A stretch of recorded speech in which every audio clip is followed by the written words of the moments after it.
Les amis, j'ai été contacté par le collectif Pour une autre PAC, constitué de plusieurs organisations. Je vous mets la liste des 36 membres dans la description. Et qui militent, comme son nom l'indique, pour une autre PAC. Voilà, ils sont pas emmerdés au niveau du nom. T'es pourquoi toi? Pour un monde meilleur. Et du coup, il s'appelle comment votre collectif? Pour un monde meilleur. Ouais, pas con, ouais. Alors du coup, trop de questions te viennent à l'esprit. Pourquoi une autre PAC? Quand? Comment? Duquel? À laquelle? Auquel? Sonia Riquel? Calme-toi Jean-Michel, on va en parler. Alors déjà, qu'est-ce que la PAC? Et non, ce n'est pas la grande sœur de Tupac, c'est la politique agricole commune créée par l'Union européenne en 1962, juste après la Seconde Guerre mondiale, parce qu'on crevait franchement la dalle. Et autant à cette époque c'était une bonne chose parce qu'on encourageait la production agricole massive, autant aujourd'hui, la PAC de l'Union européenne, c'est les subventions accordées aux agriculteurs. C'est un budget de 50 milliards d'euros par an en Europe, dont 9 milliards rien qu'en France. Et la majorité de ce pognon est reversée, vous vous en doutez, à l'agriculture intensive. Pourquoi? Eh bien parce que plus t'as de terrain, plus on te file de thunes, et quand t'as beaucoup de terrain, le plus simple c'est monoculture, pesticides et gros tracteurs de bonhomme sa mère. Aïe aïe aïe.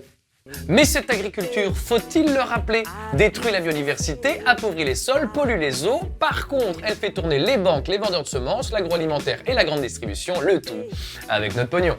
Alors que pendant ce temps-là, on a perdu un tiers des oiseaux en 17 ans, que 565 000 fermes ont disparu entre 1988 et 2013, et que malgré ces subventions, un tiers des paysans vivent avec moins de 350 € par mois. 350 € par mois. Putain, je gagnais mieux ma vie quand j'étais au RSA. Bon, la bonne nouvelle, c'est qu'en ce moment, ils sont en train de négocier la prochaine PAC qui sera appliquée après 2020. Du coup, il y a une vraie fenêtre de tir pour faire changer les choses et surtout, faire taire ton pote relou qui te sort tout le temps. Non mais attends, je t'arrête, c'est pas à nous de changer nos habitudes, c'est aux politiques de changer les choses. Sauf que jusqu'à preuve du contraire, nos politiques, ils se fient plus au lobby et à la croissance qu'au bien commun, sinon ça se saurait. Et c'est là que le collectif Pour une autre PAC a tout son sens, puisqu'il fout la pression politique pour une révision complète de la PAC. Et croyez-moi, c'est un putain de chantier le truc. Ce qu'ils proposent, une politique agricole et alimentaire qui soit juste pour tous les producteurs en Europe et ailleurs, bonne pour la santé et respectueuse de la planète. Voilà, ça devrait être la base, mais c'est toujours pas le cas pour le moment. Oui, bah ça va, ils vont pas commencer à nous emmerder, les bouseux. Ah, on leur file des thunes quand même. Ou alors s'ils sont pas contents, ils avaient qu'à faire HEC, qu'est-ce que je vous dise? On va pas commencer à chialer parce qu'un mec n'est pas millionnaire en faisant pousser 2 carottes et 3 choux-fleurs. Restez logique à un moment. Du coup, avec ce modèle productiviste de merde, on produit assez en volume, voire trop, et on force les agriculteurs à produire toujours plus avec toujours plus de pesticides et des machines qui fonctionnent avec toujours plus de pétrole. Résultat, pour la quantité, il y en a, mais la qualité, on repassera plus tard.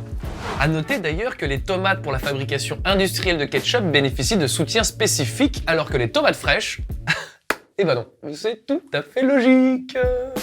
Alors forcément, comme on a une politique de spécialisation, plutôt que de faire de la diversité, on te fait d'énormes champs de monoculture pour gagner des parts de marché à l'export, et en attendant, on n'est pas foutu d'avoir une souveraineté alimentaire. Ah super. Bravo les mecs. Ce qui est tout de même grave au niveau de la sécurité alimentaire en cas de pépin. Parce que le jour où on va avoir des problèmes d'import-export, moi je sais pas vous, mais j'ai pas envie de me retrouver à manger des bols de colza matin, midi et soir. Merci mais non merci. Ha. Plus grave encore, la PAC contribue à faire une concurrence déloyale aux producteurs sur les marchés locaux d'Afrique. Oui, parce qu'on arrive à revendre notre surproduction, subventionnée avec des aides européennes, je le rappelle, en Afrique à des prix inférieurs à leur propre production. Je suis comme ça, moi. Les bras m'en tombent. Oui, bon bah c'est sûr qu'il y a quelques paysans africains qui tirent la gueule. Ah bah ils ont fait faillite, c'est la loi du marché. Ah moi j'y suis pour rien. Et puis bon, quand même toujours mieux de se prendre un petit billet plutôt que de brûler nos récoltes. Hein? Allez. En résumé, on investit des milliards d'euros dans ce modèle qui va droit dans le mur et on oublie complètement d'inciter les paysans à faire une transition agroécologique, plus respectueuse de l'environnement, de la biodiversité, des êtres humains et du bien-être animal. Oui, je sais, amis véganes, on parle de bien-être animal alors qu'à la fin, il s'agit quand même de le buter. Ouais, non, mais t'as pas tort. Simplement, voilà, les gens ne sont pas parfaits, il faut s'y faire. Donc, quand je bouffe du pain, quitte à choisir, je préfère qu'une vache, elle ait chié sur un champ pour faire pousser le blé, plutôt qu'on utilise des produits chimiques. Alors, quitte à faire de l'élevage, on préférera toujours ça à ça. Ouais. Cette transition aurait des effets bénéfiques pour tous, surtout dans un monde où le climat va être de plus en plus instable. Diversifier ses cultures est une bonne solution pour retrouver une souveraineté alimentaire. Parce que toi, ça te fait marrer l'été quand t'as des grêlons qui tombent du ciel gros comme des glaçons, tu peux les foutre directement dans ton pastis. Autant le paysan, lui ici toute sa récolte elle est foutue, il tire pas la même gueule. Ah bah non. Non mais heureusement que j'ai mes 350 € qui tombent à la fin du mois. Heureusement. Cette transition permettrait aussi de créer de l'emploi dans l'agriculture et dans les campagnes. Parce que si on arrête les énormes champs de monoculture et les machines, va falloir du monde pour travailler avec ces petites mains. On va avoir besoin de Nima. Nima, c'est le mot mignon pour dire non issu du milieu agricole. Voilà. C'est peut-être toi demain, on sait pas.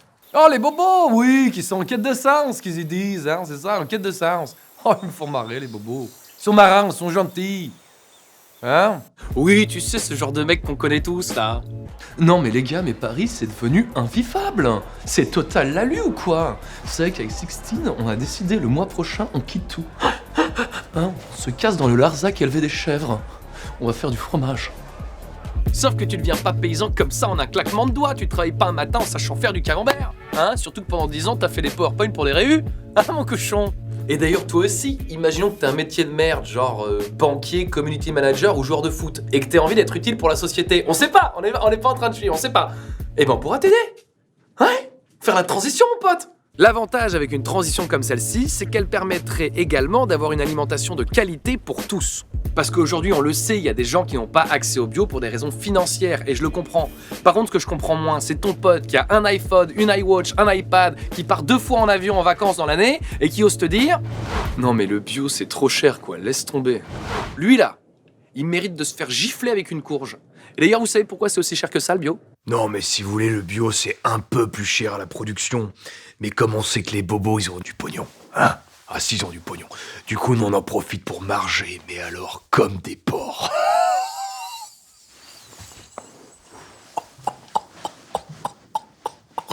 Ils sont cons, ces bobos. Et je vous dis tout ça, c'est sans vous parler de tous les avantages qu'apportent les paysans sur l'environnement, sur la biodiversité, sur les paysages, sur les sols, sur le stockage de carbone, sur l'économie locale. Non, vraiment, je vous jure, on a tous besoin de cette transition. Du coup, pour en revenir à mes copains de Pour un monde meilleur, pour une autre PAC, ils lancent actuellement une campagne pour vous parler de tout ça. Ça s'appelle Tablons sur nos paysans. Ouais, je sais, ils sont forts pour les titres, les mecs. Donc je compte sur vous pour soutenir et relayer cette campagne. Foncez sur leur Facebook, je vous mets le lien dans la description. Faites tourner les vidéos, il faut que les politiques nous entendent. Parce qu'on peut, oserais-je même dire on doit, changer les choses.